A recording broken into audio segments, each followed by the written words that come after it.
Comme dans ce bureau de vote de Lisbonne, partout au Portugal, les urnes sont prêtes pour les quelques 10 millions d'électeurs inscrits pour les élections législatives. Un scrutin périlleux pour le pouvoir socialiste, qui pourrait perdre sa majorité face à l'opposition de centre-droit après 8 années de règne.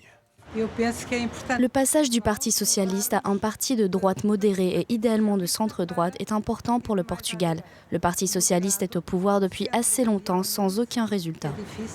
Si la victoire devrait se jouer entre la gauche et le centre-droit, une toute jeune force politique pourrait bien dicter les futures alliances. Son nom, Chega, AC en portugais, un parti d'extrême droite qui a fait sa campagne sur le mécontentement généralisé après des décennies d'alternance gauche-droite. Sous le slogan « Le Portugal a besoin d'un nettoyage », son leader André Ventura s'est fait le champion de la lutte contre la corruption, de la diminution de l'immigration ou de mesures chocs comme la castration chimique des pédophiles.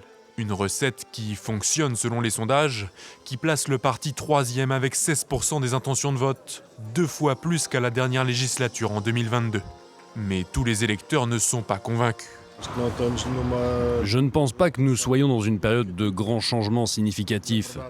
La vérité est que le parti sortant va forcément revenir au pouvoir avec un programme qui n'est pas vraiment différent de celui que nous avons.